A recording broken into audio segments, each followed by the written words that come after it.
What happened to Ice Spice? Now I ain't gonna lie, chat. I ain't hear Ice Spice name in a long time. I don't know where she been at. I don't know, man. Maybe she been in the studio trying to drop a banger for us. You already know Ice Spice is on the Mount Rushmore for female rappers. Like, she one of the greatest of all time.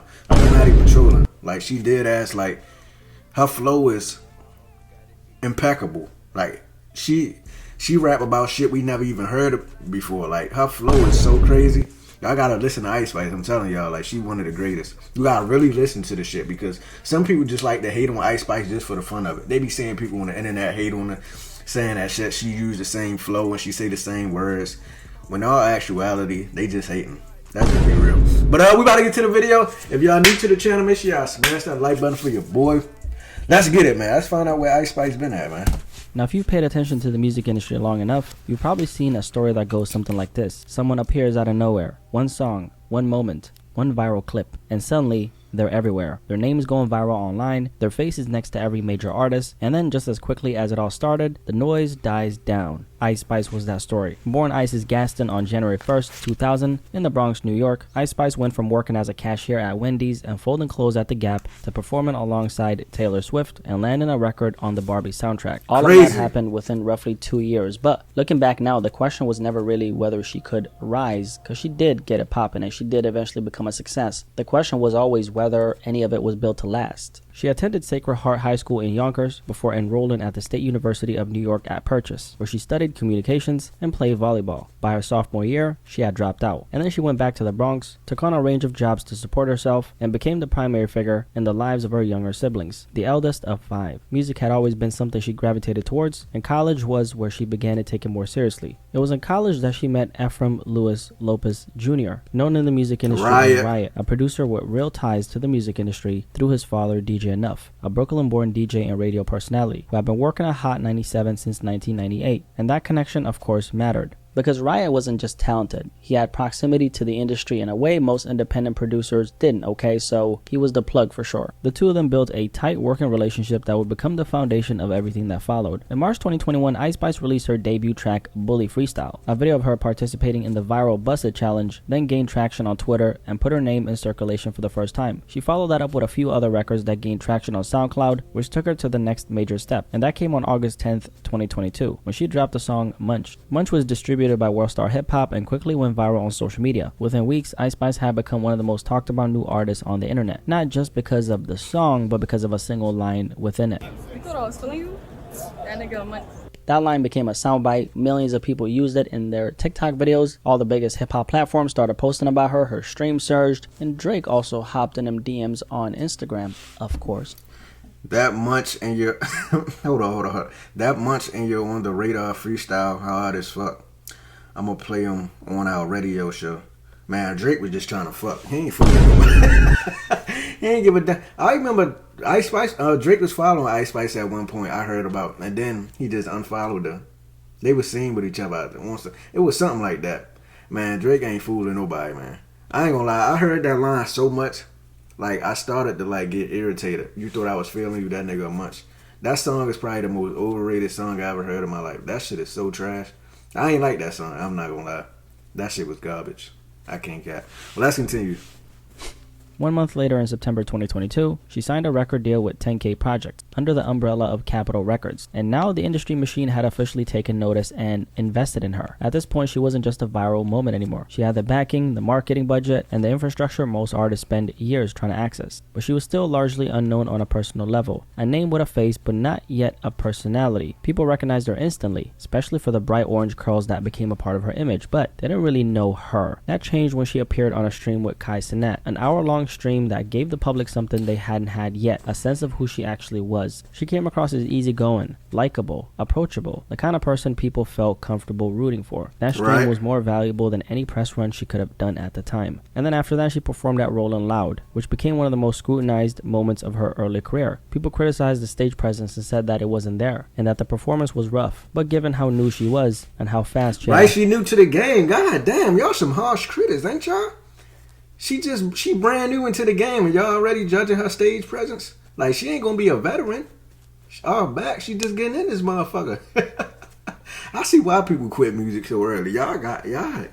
Man, y'all run a tight ship, don't y'all? Oh my goodness, the internet is a cruel place. I'm telling you. She new to the game and they already judging her stage for her just stage presence ain't up to par. No shit, she just starting. Like, golly, cut her some slack. Listen, people extended her grace because at the end of the day, she was only a few months into her career. In the months that followed, she released Bikini Bottom, which caught traction the same way Munch had. Once again, it was a specific line that caught people's attention. How can I lose if I'm already chose? That became the viral moment. She had a formula at this point, and it was working. Then came the song In Her Mood, which was the final single leading up to her debut EP. On January 2023, the EP dropped 6 songs, 3 of them which had already been released at that point. It did 15,000 units in its first week, debuted at number 13 on the top rap albums chart, and landed at number 37 on the Billboard 200. For an artist that the world had barely even known existed a few months before, those were pretty decent numbers. In the months that followed, she linked up with UK artist Pink Pantheress for Boy's a Liar Part 2. The song peaked at number 3 on the Billboard Hot 100, the biggest chart moment of her career at that point. Then came the Barbie movie soundtrack, placing her at the center of one of the most mainstream cultural movies of 2023. Shortly after that, she appeared on the remix of Taylor Swift's Karma, a collaboration that debuted at number 2 on the Billboard Hot 100. Within just a few months, she had secured multiple top 10 records, something most artists never accomplish in their entire career. Around that time, she publicly described Taylor Swift as a mentor, someone she spoke to regularly and received advice from behind the scenes. She also credited Nicki Minaj for encouraging her to learn from experience and pay attention to the mistakes that come with fame. By this point, Ice Spice had collected cosigns from some of the biggest names in the entire music industry. She had performed alongside them. She had charted with them. She had been inserted into major cultural moments that extended far beyond hip-hop. And all this happened within roughly a year of Munch going viral. At nearly 40 million monthly listeners on streaming platforms, her numbers reflected the machine that had been built around her. The marketing dollars were significant. The visibility was almost impossible to escape, and her massive social media presence had grown into something very few artists at her stage could say they've got. But there was a level of fragility underneath, one that wasn't obvious yet, but that would become clear very soon. Part of what had driven her appeal from the very beginning went beyond the music. Ice Spice was, based on societal beauty standards, widely considered an attractive young woman. Combine that with her being racially ambiguous, meaning you couldn't immediately place her into one clear racial category at first glance, and it expanded how she could be positioned, especially from a marketing standpoint. She was light-skinned, with a figure that she and her team leaned into deliberately and consistently. Her brand was built around sexuality, the twerking, the visual presentation, the playful but provocative aesthetic. The signature tongue-out expression became a big part of her image, the constant projection of a very specific... I ain't gonna lie, I remember she was on Castanet stream, and Castanet asked her to freestyle, and she started twerking. That was the moment right there. I'm like, yeah, her career finna go down the drain. Persona, very sexual one. None of it was accidental. It was intentional. And it was effective because we all know that sex definitely sells. Colorism also played a huge role that was hard to ignore. Lighter-skinned black women in hip-hop have historically received greater industry support in the music industry, more marketing resources, and more mainstream visibility, and Ice Spice was no exception. Her look aligned closely with Eurocentric beauty standards in a way that made her easier to market broadly. And that's not a personal critique, it's a structural reality. At the same time, her personality worked in her favor. She came across as genuine and unguarded in interviews and on camera. And because of that, combined with her appearance, she benefited from what's often described as the halo effect. When someone is perceived as attractive, people tend to automatically attach other positive traits to them, whether it's kindness, talent, authenticity, even if those traits haven't necessarily been proven, because there's no correlation between how good someone looks and how good of a person they are. That dynamic is also often referred to as the physical attractiveness stereotype or pretty privilege. Ice Spice brand also spoke to a very specific demographic. Young girls, the visual language around her, the bright colors, pink aesthetic, a playful and sensual energy was aimed specifically to capture that audience. I ain't gonna lie, that pretty privilege shit only gonna get you so far. At some point, you just gotta start dropping bangers. We ain't finna, you finna sit in front of us and be pretty for a long time. At some point, we gonna be like, all right, where the good music at? Fuck all that pretty privilege shit. We wanna hear some shit. And she couldn't come through, man. Shout out to her team. Well, I ain't gonna give a shout out to her team because honestly, y'all doing a horrible job. Honestly, Ice Spice, I should have been your manager. If I was your manager, you would have a Grammy by now. I'm not gonna lie. I would have set you up nice, but hey, you ain't want to hire me. You would have hired me, nigga. I'm telling you. You would have been walking out the Grammys like MJ. You remember when MJ won all those Grammys in one night and he was walking out like this? That's how you would have been. But girls wanted to it is emulate what it her is. look. They wanted her confidence and they wanted her presence. And of course, alongside that demographic, a large male audience drawn in by the same image for different reasons. In that way, both groups were being served and both were being engaged. This was the architecture of her success. Not talent alone, but a very calculated combination of industry support, physical appeal, social likability, and cultural timing. Now, at some point at the end of 2023, momentum began to slow down. Her monthly listeners dropped from nearly 40 million to around 15 million within the span of a single year. The chart placements that had come so easily during her peak became harder to sustain, and the conversation around her success had started to shift toward another direction. In January 2024, she teased a song called Fart, meant to be the lead single for her upcoming album Y2K. The soundbite went viral on TikTok, and then when the full song dropped, it debuted at number 37 on the Billboard Hot 100. But the following week, it dropped to 52, then 93. Within a month and 22 days of its release, it had left the chart entirely. Whoever was in the studio with her when she made this shit and you allowed her to drop this, you ain't shit. You ain't her real friend or manager, whoever you are. This shit was so ass. Thank you to shit, you not even a fart. It probably was the worst song of the decade. I'm not gonna lie. That's how bad it was. Like, I'm not even trolling. I'm not trying to be funny. That shit was shit. Like fart. Like, you know how you say thank you to shit? You're not even a fart? Yeah, that shit was smelly, man. That shit made my ears bleed down there. Now followed it performed similarly. Her popularity was diminishing by the second, and the novelty of her brand was disappearing. Basically, the music wasn't doing enough on its own to compensate for that loss in momentum. On July 26, 2024, she released her debut studio album Y2K, 10 songs, 23 minutes. For a debut album, a moment that for most artists represent the fullest and most complete statement of who they are, it was kind of short, and the reception reflected that. The general public and even many of her existing fans considered it underwhelming. The album did 28,000 units in its first week. Not catastrophic numbers on its own, but deeply underwhelming given the scale of the investment that had been made in her career. Part of what complicated the rollout was how it was marketed. A significant portion of the promotional energy around the album had nothing to do with the music itself. It centered instead around a supposed romantic relationship between Ice Spice and UK rapper Central C. The two had been photographed together online. The rumor was that they were dating and people bought into it. And then it turns out that the whole thing had been orchestrated to promote a collaboration. The record ended up dropping, and after the song dropped, Ice Spice confirmed that they were just friends. So the stunt had worked temporarily, but left a bad taste. People felt manipulated, and that feeling attached itself to her name. The issue here was that the music was being promoted with the help of a gimmick, so attention was being prioritized instead of lasting impression. Around the same time, there was some supposed tension with the rapper Latto, a beef if you will. At the time, it looked like another industry rivalry, but it turns out that that beef was actually fake.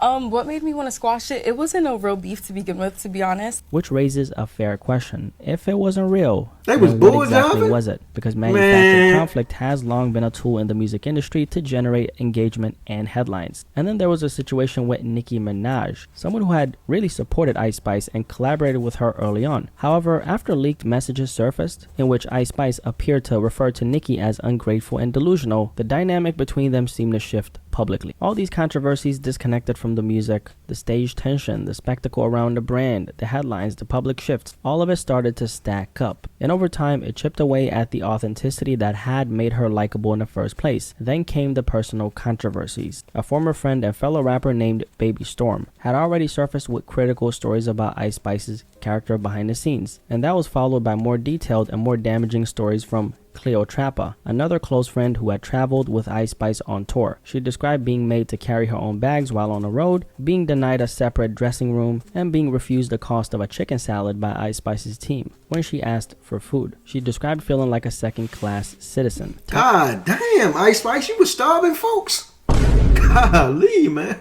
You know what they say, man. Once you get that fame and money, it change you. You know, she was humble in the beginning, but then once she start to rise, that's when them real feelings come out, boy. I ain't bullshit. She was starving her. She didn't even want to give her a chicken sandwich. A chicken sandwich, Ice Spice? She couldn't get a chicken sandwich? That's diabolical, man. And she was on your tour. Sad.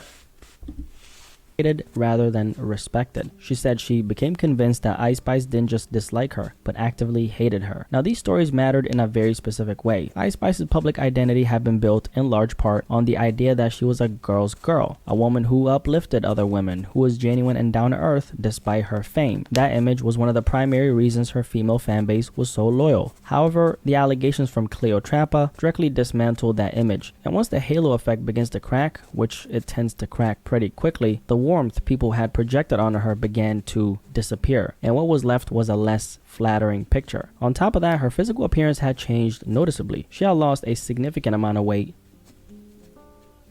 slimming down considerably from the figure that had been so central to her original image and sex appeal. Her audience noticed, and that's when speculation about Ozempic followed. Oh, she was on that Olympic. Posting videos of herself in the gym, content that appeared intended to frame her weight loss as part of a fitness journey. But instead of quieting the conversation, it intensified it. And while it's never productive to reduce another person to their body, in Ice Spice's case, her image had been so deliberately constructed around her physicality that any visible change was going to register with the audience. When your brand is heavily tied to a specific look, a shift in that look doesn't just feel personal, it feels symbolic. And for a lot of fans, that change registered as the loss of something they had originally been attached to. And unfortunately, the music wasn't really filling the gap. The streams began to decline, the chart presence faded. The cosigns that had once come so effortlessly during her peak weren't arriving at the same pace. The industry support that had seemed constant started to feel quieter, and suddenly Ice Spice wasn't really around a lot of these very big names that she initially was when she was blowing up. And what's interesting is I generally didn't hear about Ice Spice much throughout 2025, which is crazy to say because at one point